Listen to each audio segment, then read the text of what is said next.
G'day mates, it's Busta here. And before the video begins, I would just like to give a huge shout out to Empty Faces for sponsoring this episode. If you guys enjoy all things horror like I do, then I think you're going to really like Empty Faces. In a nutshell, Empty Faces is basically a monthly subscription where you become a paranormal investigator to try and stop an unspeakable evil. Each month, they send you cryptic clues and objects and things to decipher to solve the mystery in real time. You can play solo or with friends and can even join their online community where you can swap theories with people who are at the same point in the story as you are. And it's actually really helpful, and it's pretty cool being able to talk with others who are going through the game too. I really do think you guys will enjoy the game, and I hope you scope it out and give it a try. I've been playing it myself with a friend in fact, and something I really liked about it was just how well it plays out like a real story. The immersion is super high, and I was instantly hooked by the depth and the effort that went into making the experience feel really authentic. I really love the fact too that the game doesn't hold your hand and that the experience you get from the game takes you further than just the contents within the initial box you receive. I mean, I must have spent easily at least 2 hours just sifting through the content, and I was so engaged that it felt like only 15 minutes had passed. And just when I thought I was at the end too, something just clicked and it pulled me right back in. I've spent hours theorizing on exactly what's going on within the story, and I'm sure I'll be spending many more hours rescanning through all the content. Playing with a friend was also pretty neat too, being able to bounce off of another person with a collaborative investigative teamwork thing going on made for a really great time. I've actually played a lot of board games in my life, and I highly recommend it if you're into this sort of stuff. And Empty Faces have also been kind enough to offer the Hive 10% off for your first box by going to emptyfaces.com/scared. But be quick because they only accept 200 members per day. To take advantage of this offer, all you have to do is go to emptyfaces.com/scared. That's emptyfaces.com/scared. I hope you guys take advantage of the offer and see if you got what it takes to handle the horror. And without further ado, let's begin.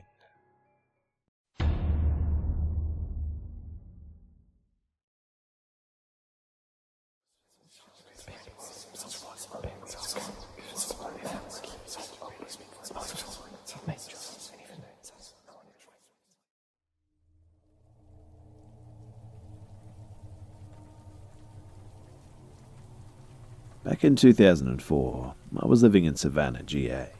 My old college roommate came to visit me and see the sights and all that, and we're both horror movie or ghost story fans, though neither of us really believe in paranormal phenomena at all. We decided it'd be fun though to take one of the ghost-themed walking tours after dinner. It ended at an abandoned hospital on Bull Street, the top floor of which served as a yellow fever ward during the final epidemic of the late 1870s. The next day, we took a walk around town, and when we reached the hospital, I mentioned to her that it didn't seem as creepy in the daylight. She agreed, and before I could object, slipped her skinny self between the chain double doors and disappeared inside. I had no intention of going inside and was actually concerned for her safety, so I called after her to be careful. A few minutes later, I still hadn't heard her say anything back, so I yelled, "Hey." As soon as the word was out of my mouth, I heard a window opening on the top third floor.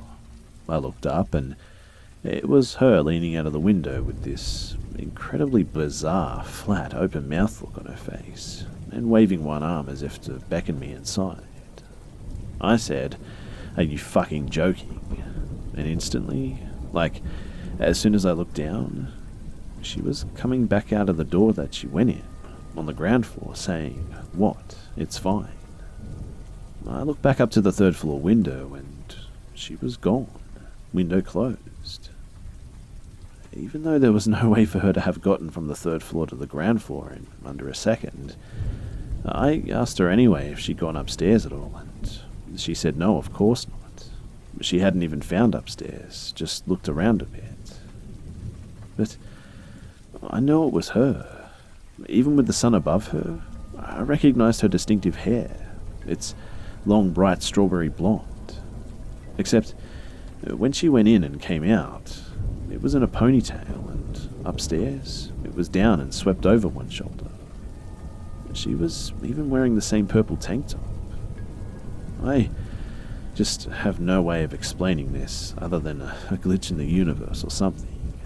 I don't use drugs, I'm not in the habit of hallucinating, that's for sure, and I'm pretty skeptical about things in general. What are your thoughts?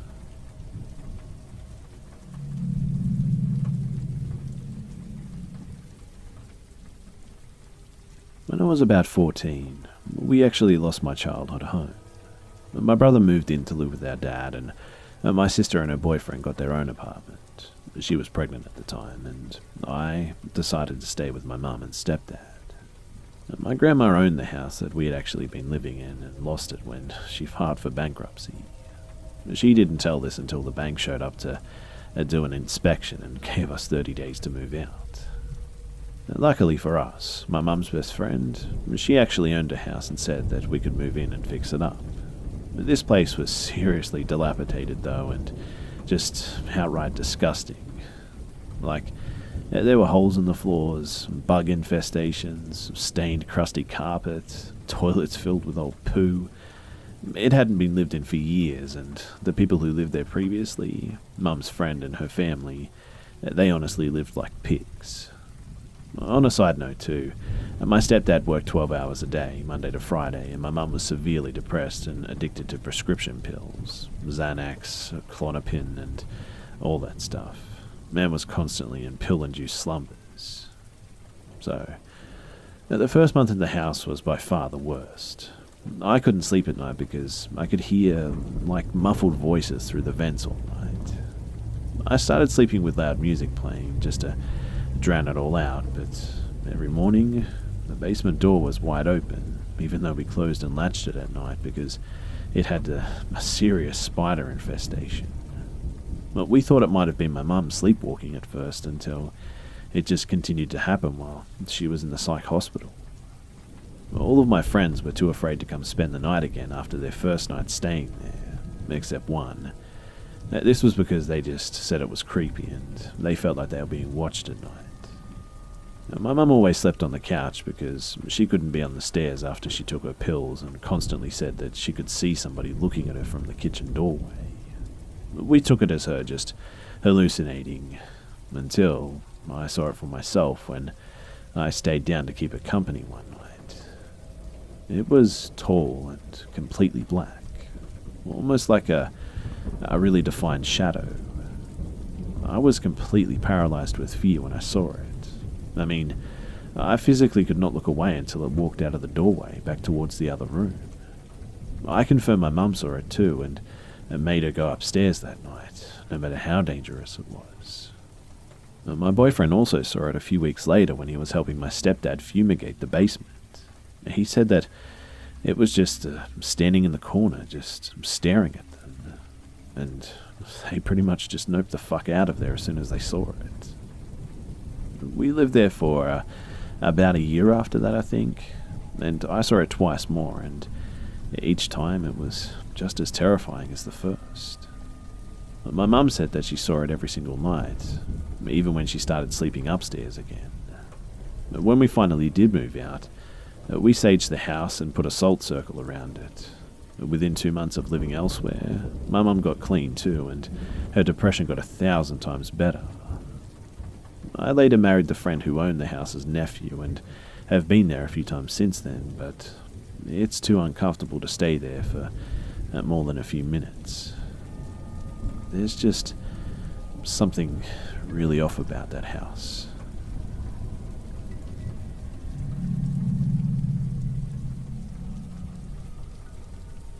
I'm a 32-year-old man, and yet it's broad daylight as I write this because what I'm about to share just haunts me to this day, to the point that merely thinking about it, or in this case, typing it, the memory is enough to just send chills down my body and make me feel like a terrified child.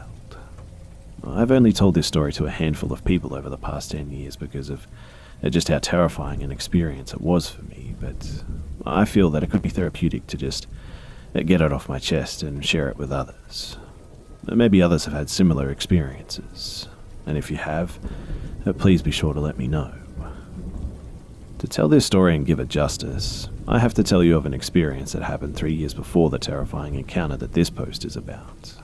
Buckle up because this is going to be a long post, but definitely not boring. So I live in Arkansas, and in late 2003, and in the middle of fall, right before it started getting really cold, my wife and we were invited to camp with a friend of mine and his girlfriend at Sugarloaf Lake in Oklahoma. I say camp, but the actual plan was to meet at Sugarloaf, and my friend, his name was Bob, wanted to take me and my wife around to some paranormal places in the Sugarloaf area. So we got there around 7 p.m. I was driving a white Ford 1996 F-150. Bob was driving a 1980, something white celebrity. It was a really nice piece of crap vehicle, but anywho, it was late dusk, becoming dark, and we all climbed into Bob's car and he took us around the area. First to an old abandoned house, but other than some raccoons rustling around, it was a 2-hour waste of time. Then he took us up to a graveyard that was supposed to be haunted. Again, it was a total bust. And then an old church that was run down and supposed to be haunted, and once again, nothing but a big yawn.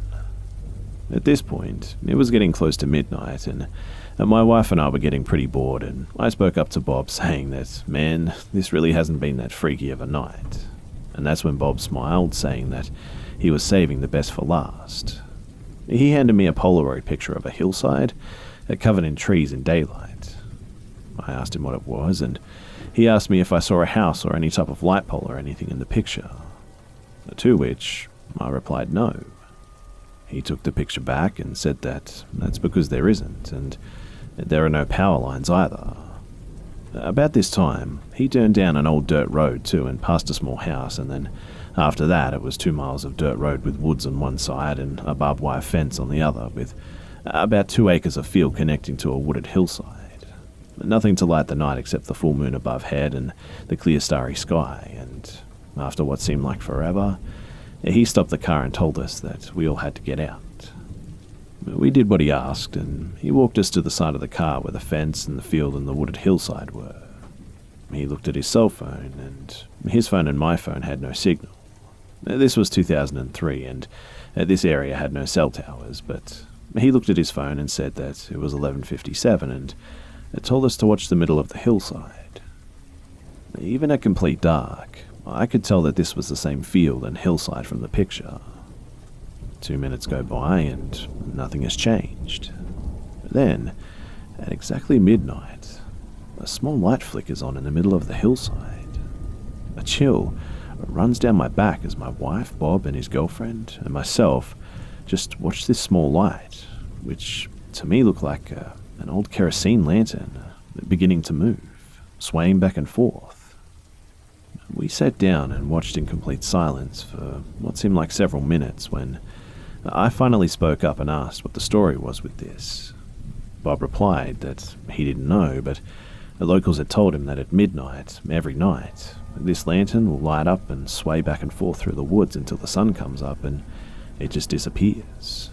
But nobody knew what the story was, and at the time, I was a 19-year-old guy who didn't think anything could scare me or hurt me, so since there were no houses around, I yelled out, "We see you. Wow, you're so scary with your little lantern." Bob shushed me, but it was too late. My wife screamed and pointed. I was laughing at the time, but my laughing stopped as I looked to the hillside to see the lantern swaying back and forth, but moving down the hillside to the field at an unhuman pace. Gliding almost. It began to spread across the field towards our car. Well, we didn't stick around to see what it was because within seconds, we were in that car flying down the dirt road back to the lake. We looked back to see the lantern moving slowly back up the hillside too, to where it first appeared.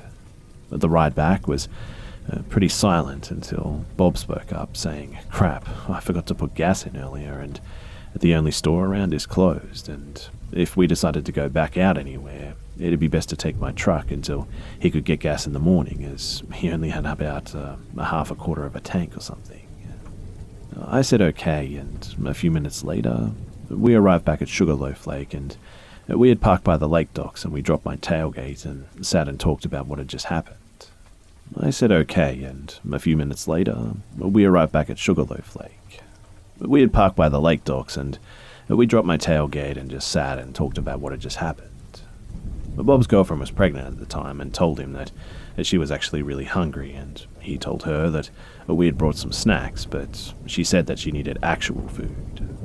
But since the local stores were closed, he asked if we could take my truck to the next town over to get some food because his car wouldn't have enough gas to get us to that town. I obliged, and we shut our cooler and put the tailgate up and loaded into the truck. I turned the key and nothing happened. My truck was dead. Deader than dead, too. There was no ding, no lights, no clicking noise, nothing. For all intents and purposes, you would think that the alternator was out or something. This was really strange, and after the night that we'd had, it made us all feel a bit uneasy. We got out of the truck, though, and popped the hood and pulled Bob's car around to the front and attempted to jump my truck with his car. And this is where it gets even weirder. As soon as we connect the jumper cables to his battery and mine, his girlfriend starts his car, and within a second, the cables in between the connectors start to smoke, and in a flash of fire, they just burn up within seconds. The cables were nothing more than bits of melted rubber and ash, with only the end clamps still on the batteries. Bob runs and turns off his car, and we take the clamps off of our batteries. We look at each other in the eerie moonlight, and we both get a bad feeling at the exact same time as we suddenly realize that we'd been hearing a distant noise in the lake that was getting louder. It was a boat motor. Now, like I said, this was the time of year that it was starting to get cold, especially at night, and we were bundled up as it was, and we were still on land.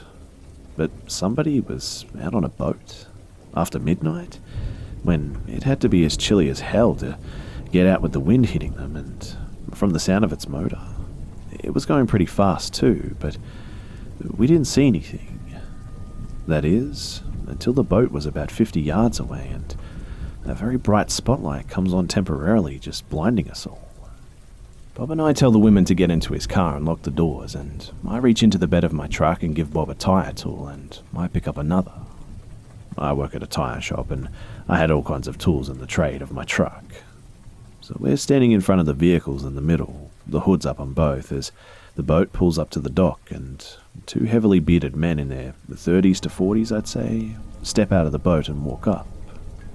It's hard to give an accurate description, as their spotlight was still pointed at us, and it covered the men in an eerie shadow whilst blinding Bob and I. They looked at us in our vehicles, and one glances in the direction of the car and at the women and then back at us and lets out a small chuckle. "You fellas got some sort of car trouble?" one asks as he lights up a cigarette.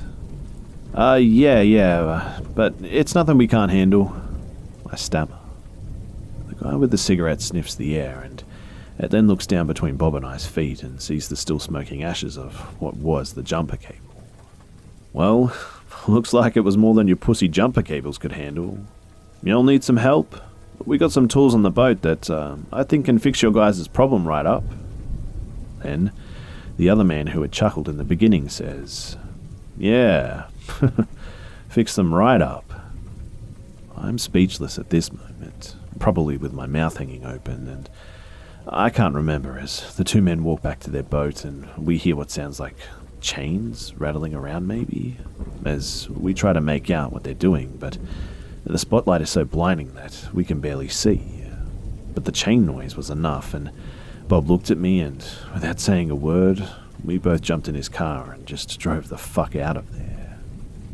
For the next few hours, we drove to a populated area of houses which wasn't in any rural area, so we were pretty much stuck in there since we had very little fuel, but we all sat in the car just mostly quiet, looking around in all directions in near panic, thinking that at any time those men would find us.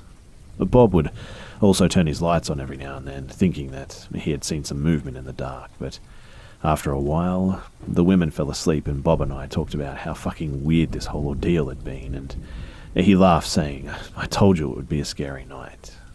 I told him that I just didn't know it would be this sort of scary.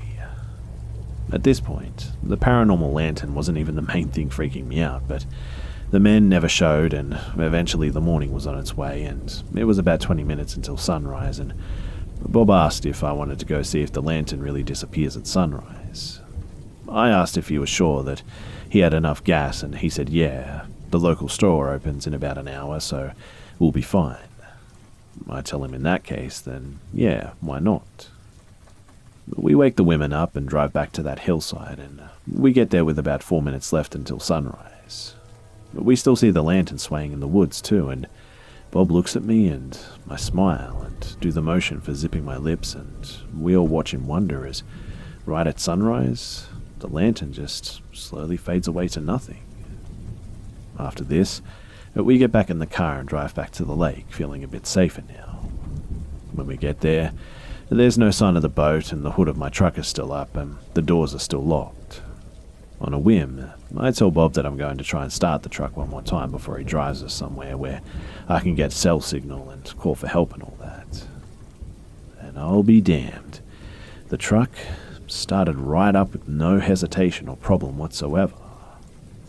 We all went our separate ways after that, happy to have seen the sunrise and counting our blessings and swearing to leave the paranormal investigating in this area to others, and swearing that we never wanted to come back to this area and run into the boat people again. However, all things fade with time, even fear and common sense. And 3 years later, Bob, who I haven't seen in almost 2 years at that point, calls me up and says that he has a proposition for me. He goes on to tell me that he has a group of himself and 3 other Wiccans who go out and do seances in haunted places, and asked me if I wanted to go willing to film their session in the haunted places for their records, and that they would pay me well for my services too. I am no Wiccan, mind you, but I've always liked the paranormal. Even after what I went through at Sugarloaf, I still had an itch to scratch when it came to getting scared and dealing with the paranormal and the unknown, so I told him yes, that I would love to film for them, but I had no interest in joining in, and that I was okay with just watching and just getting to be out there just looking into the paranormal again. So of course, my next question was, when were we going to be doing this at first? I got a terrible gut feeling, and I just wished so much that I had trusted my gut and told him that I changed my mind. Yeah, so you remember that lantern light out near Sugarloaf? He asked me as if there was any way that I could ever forget. Yeah, I stammered. Why do you ask? Well, I told my group the story, and they want to do the ritual there and see if we can contact the spirit and find out why it's there and what it wants, Bob replied. I don't know, man, I said. Oh, come on. Trust me, you'll be safe, and I'm going to pay you $250, man, just to sit there and film it, he retorted. At the time, I was about to become a father, and money was tight because, well, diapers, formula, and like the cost of a small fortune, right? Not to mention that it was my new wife's first kid, so she'd be going crazy spending money on not just the necessities, but also buying only top-of-the-line baby products like toys and cribs and playpens and baby monitors, strollers, car seats, a combination pack of some sort, and changing tables, diaper genies, and designer baby clothes, and honestly, the list just went on and on and on. So, because my wife was putting us in the poorhouse, I had to weigh out my fear of the area that he wanted to go back to with how important it was that I make all the extra money that I could. So, against my better judgment, I accepted the offer, and a week later, I was in the same beat-down celebrity Bob was driving 3 years before, this time with Bob and 2 guys and 1 girl that were completely strangers to me. They each were dressed very gothic too, and had these pentagram necklaces or something of the sort. It was a little bit weird. Anyway, it was 11:50 when we got there, and the 4 of them just sat in a tight circle, and I was behind them to the right about 5 feet from the barbed fence that was in the front of the field that led to the hillside, and my back was to the hillside and the bushes at the fence line, and I was filming my friend's circle as they started chanting something. So as his group is chanting, Bob lights up this huge candle in the middle of them and opens up some sort of book. It's not like a scary antique spellbook or anything. It's like a newer hardcover. Anyway, he starts reciting words from it, and then he looks at his phone and tells his group to be quiet and look up at the hill. I turn the camera, and at midnight on the dot, the lantern appears. One member of Bob's group blurts out, "Cool," and I roll my eyes, since the way that these people were dressed and the way they carried themselves, the word cool just didn't seem to fit in their vocabulary. Then, Bob says to his group to join hands as they attempt to communicate with this thing. I turn my back to the light and begin to film the group as they begin chanting again, and Bob reads from the book. Then, they start asking questions in hopes that this spirit will respond. But at about this time, a wind picks up and Bob's candle goes out, and he tells everyone to hold on and tells me to cut the camera for a minute. I oblige and stop recording and watch as Bob tries his lighter and then 2 lighters from his group, but none of the lighters are working now. I'm sitting down watching the group when I start hearing a rustling behind me. I jump up, leaving the camera on the ground, and spin around, and Bob and his group are preoccupied with their candle and lighter problem, and as I spin around, I am blinded by the brightest light that I had ever seen. What I believe was a lantern up close and personal, but as quick as it appears, the light is just gone again. The lantern is nowhere to be seen now, and if it had been the lantern that blinded me, it had moved from the hillside across the field right behind me with me not even realizing, and within the span of about maybe 30 seconds. I look around for the lantern on the hillside and nothing. It's only 12:15 or so too, and the light has always stayed until sunrise. At that moment, the wind quits blowing and I hear Bob's lighter finally flick, and I see it light up, and I mutter, guys, did you see that?"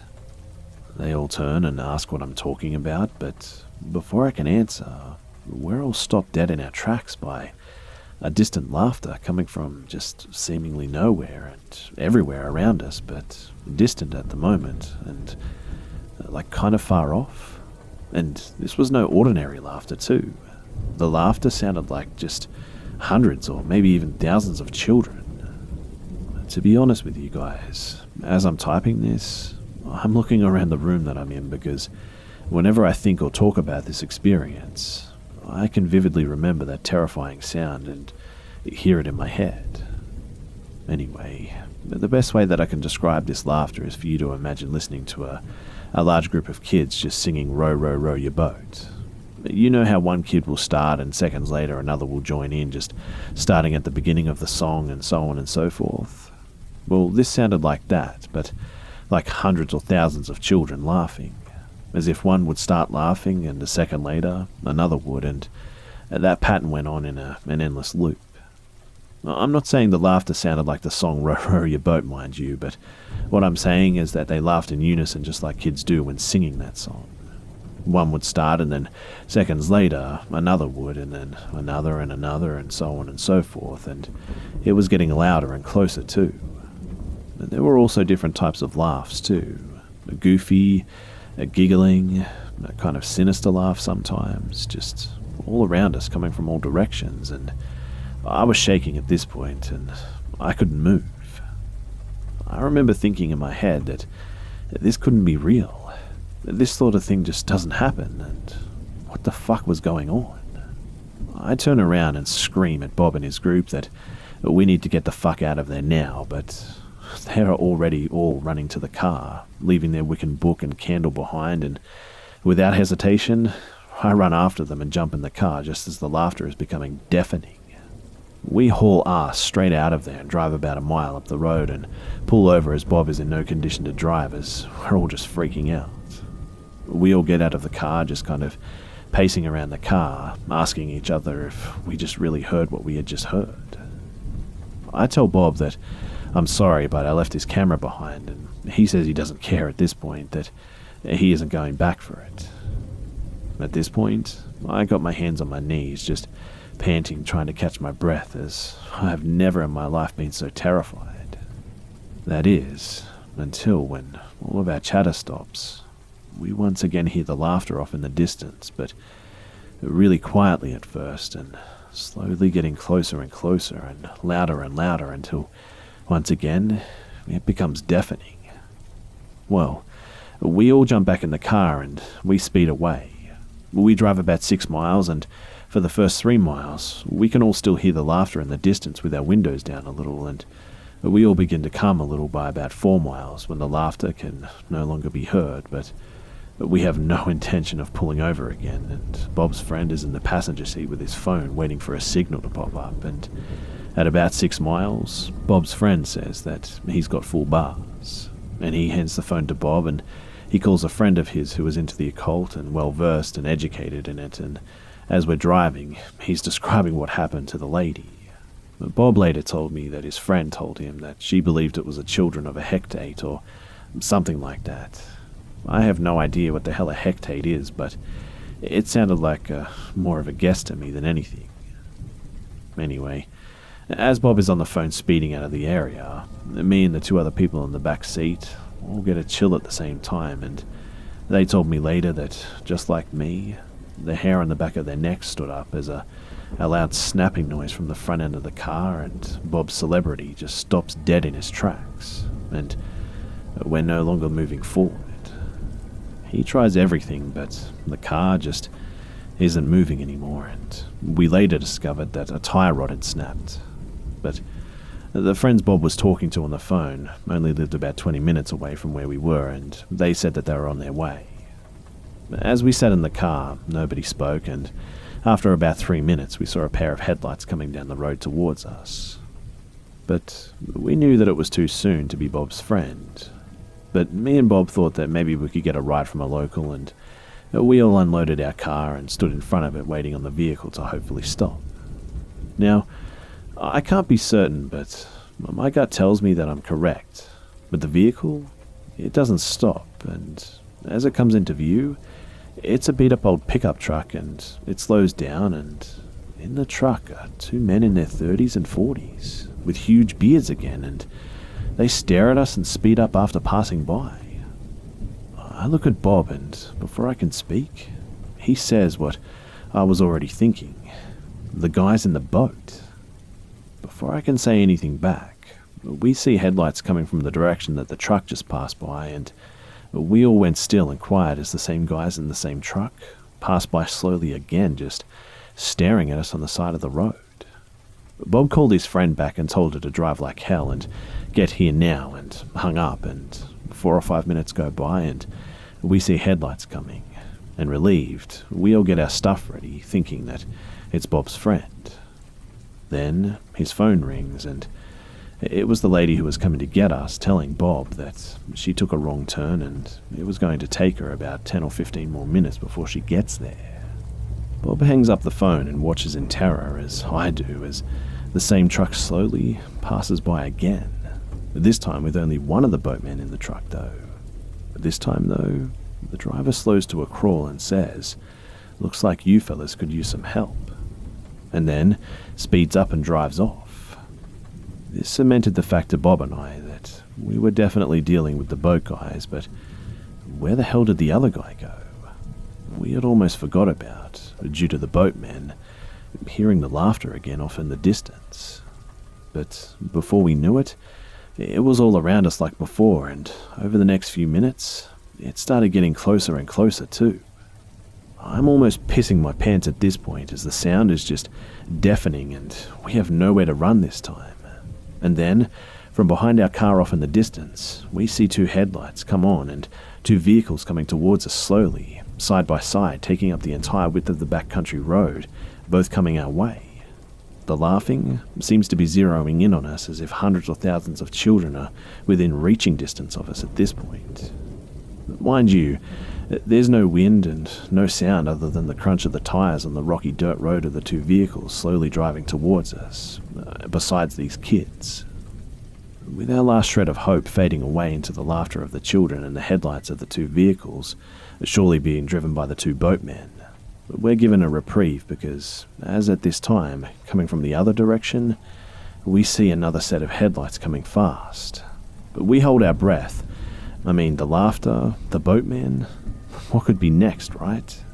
How will we get out of this one? And that is when the vehicle that was coming fast pulls up, and it's Bob's friend. She unlocks the doors on her car and rolls her window down and begins to tell us to get in. And when this happens, the two sets of headlights coming from the other direction turn off, and Bob's friend says, "Holy shit, you weren't kidding about the laughing kids." We begin to tell her about the boat guys, and she turns the car around, and no sooner than she starts to drive away, the two sets of headlights come on again, this time with their brights on, and they're about a car length behind the car, and we all just crammed in at this point. I yell to the driver, "Go," and I tell her to go faster. She floors it, and for about a mile the two vehicles stay on her ass, and then they turn off into a side road. For about the next 2 miles after that, we can all hear the laughter still way off in the distance with our windows down, and then after 3 miles, the laughter is just completely gone. To this day, I have no clue what the fuck happened that day. What the laughing children were, why the laughing followed us, if the boatmen were connected to all this somehow, or if they were merely a coincidence that happened to terrify us at the same time as the paranormal stuff was going on. And if that is the case, why did they not react to the laughing children sound? Is the lantern connected to the laughing children, or did Bob and his group mistakenly call forth the laughing children through their ritual? I have no fucking clue. Like I said, this happened years ago, but I honestly just feel terrified now when I tell people about it or even think about it. I've had constant chills and goosebumps as I've been writing this, in fact.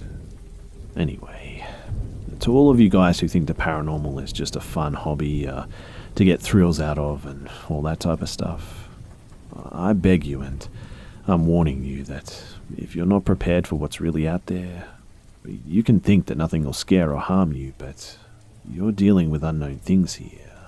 I mean, you have no idea how powerful or mundane the paranormal could be. I certainly didn't. Please, just be careful because, like me, you never know what you could actually run into.